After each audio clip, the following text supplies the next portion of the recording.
सावधान हो जाइए भैया। पंछियों का यह विचलित स्वर संकेत है कि अवश्य कोई अनिष्ट निकट है हमारे।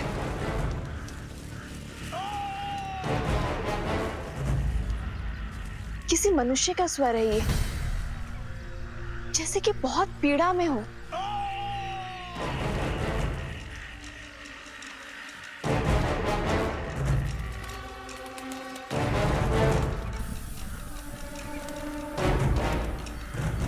लक्ष्मण,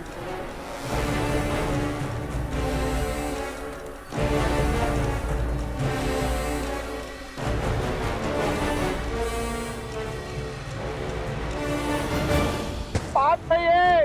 अरे दुस्साहस का दंड है ये ढोंगी। हमारे वन में आकर यज्ञ कर कर इसे अपवित्र करते हो।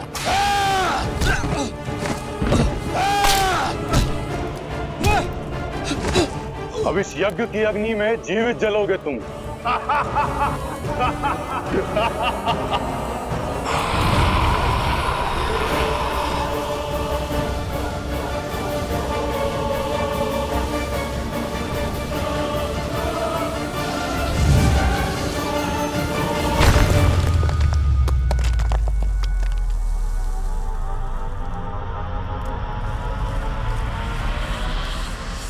कौन है? सामने आ।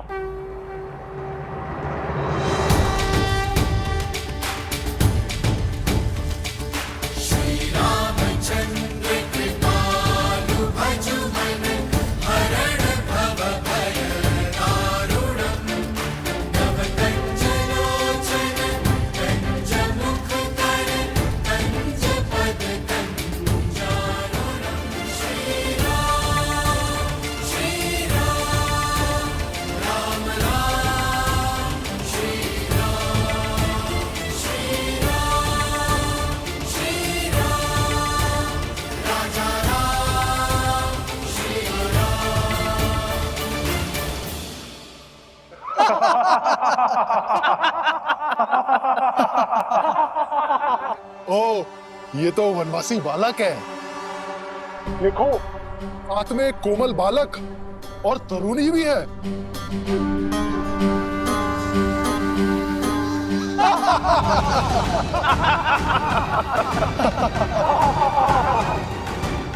हमारे वन में हमें ललकार कर बहुत बड़ी भूल कर रहे हो नादान बालक। इन्हीं ऋषियों के साथ तुम्हारी भी आहुति देंगे। अभी एक क्षण में ज्ञात हो जाएगा कि कौन किसकी आहुति देता है। लक्ष्मण,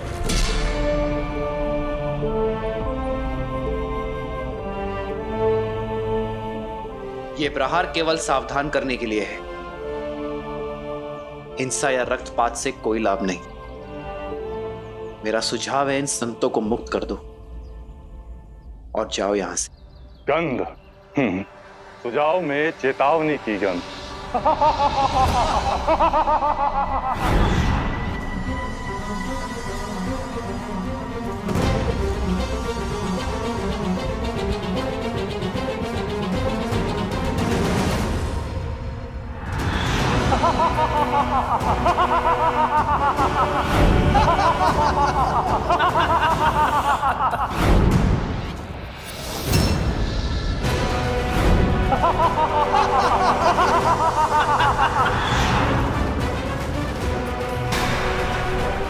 सीते,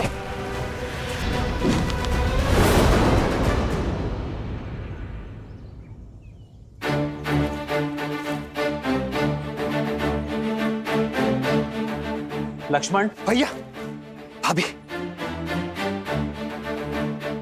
जाओ सीता। आइए भाभी।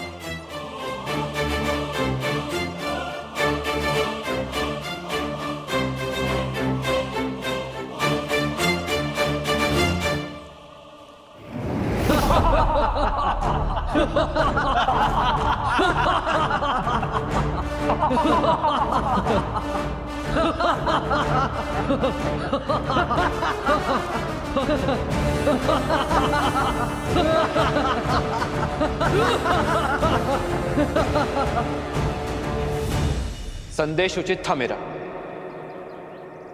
कदाचित भाषा समझनी है, भाषा बदलनी होगी।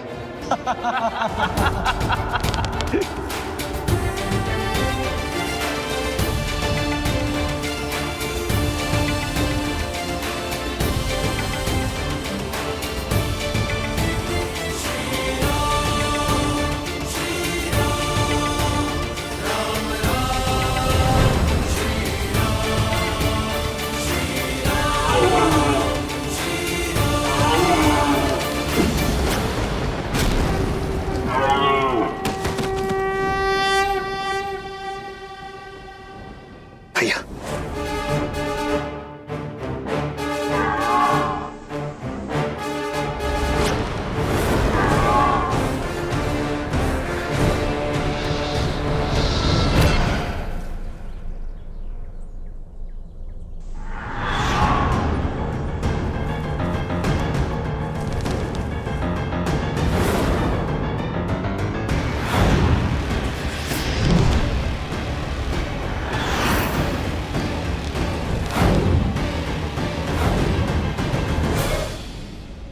भैया, ये राक्षस तो माया युद्ध में प्रशिक्षित है। यदि हम इन्हें देख ही नहीं पाएंगे तो इन पर बाण चलाएंगे कैसे? इन्हें देखकर बाण चलाना ही हमारी भूल है लक्ष्मण। केवल नेत्रों से नहीं, सभी इंद्रियों की सहायता लेनी होगी हमें। समझ गया भैया, शब्द भेदी बाण।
हमें इन मायावी राक्षसों के आतंक से मुक्त करने के लिए बहुत बहुत धन्यवाद। क्या हम हमारे तारणहार का परिचय जान सकते हैं? ऋषिवर, मैं अयोध्यापति दशरथ नंदन राम। राम, वही राम जिन्होंने ताड़का और अहिल्या का उद्धार किया, शिव धनुष भंग किया? जी हाँ ऋषिवर, वही दशरथ नंदन श्री राम। आज सारे तपों का फल मिल गया। यदि कोई आपत्ति ना हो, इस चित्रकूट वन में रुककर हम ऋषियों का भी उद्धार करें। हमें इन दुष्ट राक्षसों के प्रकोप से बचाए प्रभु। संतों की सेवा मेरी नियति है, आपत्ति नहीं।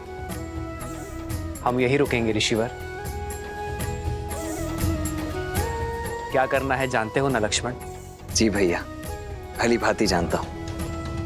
वही जो हमने ताड़का और सुबाहु के साथ किया था, क्योंकि राक्षसों को भी विधाता ने उन्हीं पंच तत्वों से बनाया है जिनसे हम बने हैं। इसीलिए प्रत्येक जीव का अंतिम संस्कार रीति पूर्वक होना ही चाहिए, है ना भैया?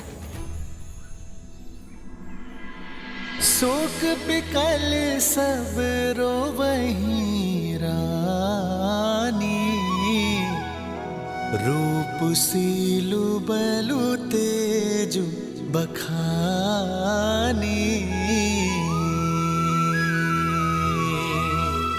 करहि बिलाप अनेक प्रकारा, परहि भूमि तल बारहि बारा।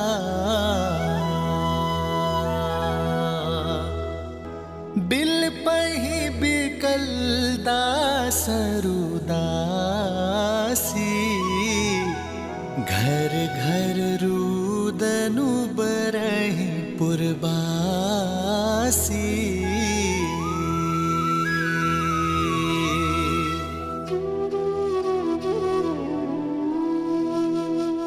आज अयोध्या में अंधेरा है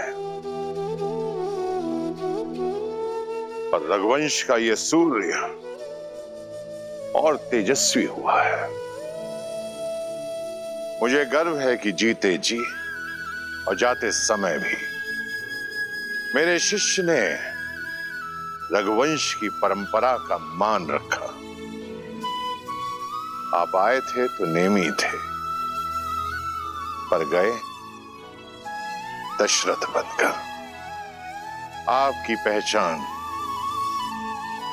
ये संसार युगों युगों तक स्मरण रखेगा। आजीवन आदर से आप मेरे चरण छूते थे नेमी,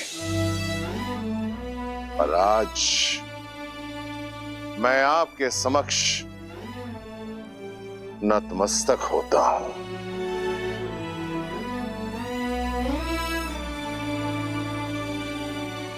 जिन्हें परम धाम जाना था वो तो चले गए आचार्य, पर जो यहां है उन्हें सांसारिक नीतियों का तो पालन करना होगा। मेरा अभिप्राय महाराज की अंत्येष्टि से है। शास्त्रों के अनुसार पिता को अग्नि ज्येष्ठ पुत्र ही देता है। फिर तो इसी क्षण कुमार राम को वनवास से लौटा लाना चाहिए, जो कि असंभव प्रतीत होता है।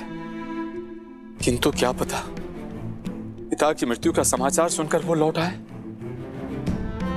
उन्हें उनका न्यायोचित स्थान देना ही महाराज को सच्ची श्रद्धांजलि है। वैसे भी नीति अनुसार सिंहासन अधिक दिन तक रिक्त नहीं रहना चाहिए। राज्य संचालन के लिए राजा का होना आवश्यक है। जो किसी की सांसों की डोर टूटने पर वचन की डोर तोड़ दे, वो रघुवंशी नहीं हो सकता। हम किसी भी प्रकार 14 वर्ष के वनवास से पूर्व राम, सीता और लक्ष्मण को वापस नहीं ला सकते।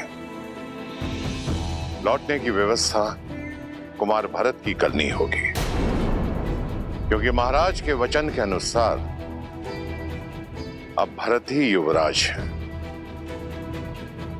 जी, किंतु भरत और शत्रुघ्न को आने में तो कई दिन लग जाएंगे। इतने दिनों तक मृतदेह को अंत्येष्टि के बिना रखना उचित होगा। अवश्य,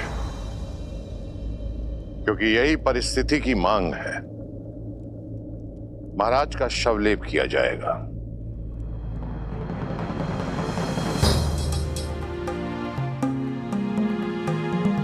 सैनिक, अयोध्या के सबसे तीव्र अश्रु लेकर कैकेयी पहुंचो और भरत और शत्रुघ्न को यह संदेशा दो कि मैंने एक विशेष उद्देश्य के लिए उन्हें तुरंत अयोध्या बुलाया है। महाराज अश्वपति और कुंवर युद्ध जीत के लिए अयोध्या से उपहार लेकर जाइएगा। अपनी भावनाओं को संतुलित रखना। महाराज के स्वर्गवास और राम के वनगमन की भनक भी उन्हें नहीं लगनी चाहिए। ये उन्हें यहां तक आने नहीं देगी।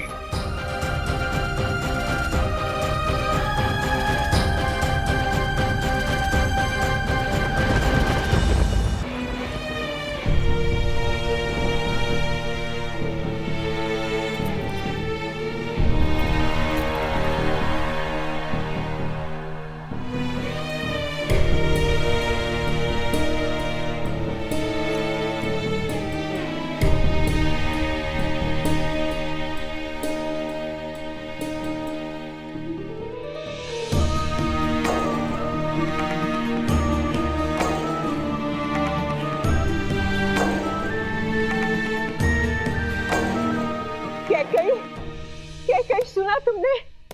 आचार्य वशिष्ठ ने भरत को अयोध्या वापस बुलाने का आदेश दे दिया है। इसका अर्थ समझती हो? मेरा भरत लौट रहा है। अयोध्या का होने वाला राजा लौट रहा है।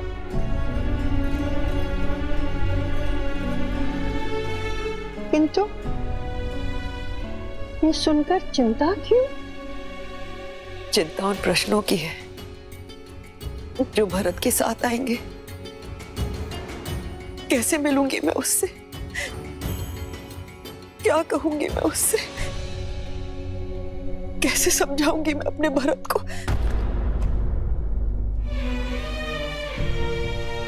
मंत्रा, भावनाओं के ज्वार में आग, मैंने कहीं कुछ अनुचित तो नहीं किया ना? अनुचित नहीं मेरी पुत्री कैकेयी, तुमने जो कुछ किया अपने भरत के लिए किया, उसके अधिकारों के लिए किया। किंतु अचानक ये क्या हो गया? क्या तुम अपने पुत्र को अयोध्या का नरेश बनते नहीं देखना चाहती? प्रश्नों की चिंता करोगी तो भरत का भविष्य खो दोगी कैकेयी। क्या तुम नहीं चाहती कि भरत अयोध्या के राज सिंहासन पर बैठे? उत्तर दो कैकेयी, चाहती हो कि नहीं? उत्तर दो। चाहती हूँ, मैं भी यही चाहती हूँ। हर माता की तरह मैं भी अपने पुत्र के लिए सर्वश्रेष्ठ चाहती हूँ। तो फिर ये विलाप कैसा, असमंजस कैसा? तुमने बिल्कुल ठीक किया मेरी पुत्री, बिल्कुल ठीक किया। सुना नहीं तुमने महाराज ने अपने अंतिम समय में क्या कहा था कि उनकी मृत्यु किसी श्रवण के पिता के श्राप से हुई है। तुम उसका कारण नहीं हो कैकेयी, किंतु अभी बहुत बड़ी परीक्षा शेष है। भरत के लौटने पर अपनी भावनाओं में मत बहना कैकेयी, संयम रखना। तुम्हारा मार्गदर्शन न केवल भरत का बल्कि पूरी अयोध्या का मार्ग प्रशस्त करेगा। किंतु महाराज का दाह संस्कार? पुत्र के बिना कैसा दाह संस्कार?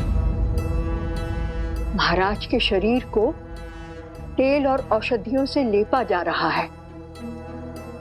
इसका अर्थ समझती हो कि भरत ही आकर उनका दाह संस्कार करेगा। समझ रही हो ना कैकेयी?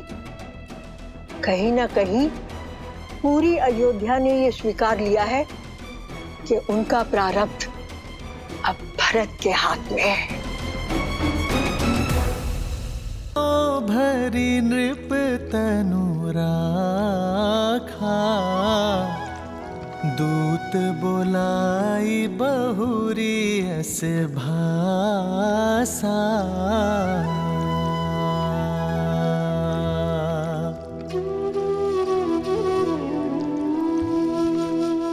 ठीक प्रकार से औषधि युक्त तेल में पूरा शरीर समा जाना चाहिए।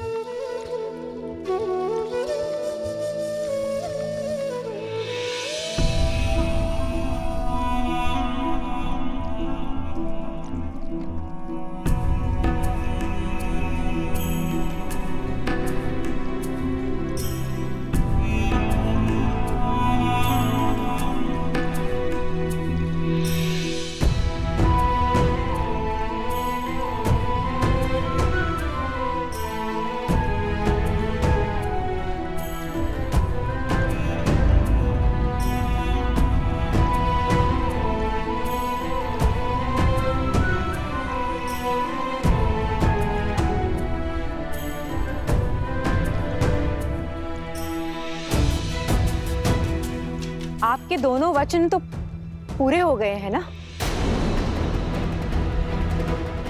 तो अब यहाँ पे क्या लेने आई हो? क्या अपनी लज्जा भी अपने पुत्र के साथ मायके भेज दी है? शांत हो जाओ सुमित्रा, शांत हो जाओ। क्षमा कीजिएगा दीदी, किंतु अयोध्या के प्रारंभ में ये पीड़ा नियति ने नहीं, कैकेयी दीदी की कूटनीति ने लिख दी है।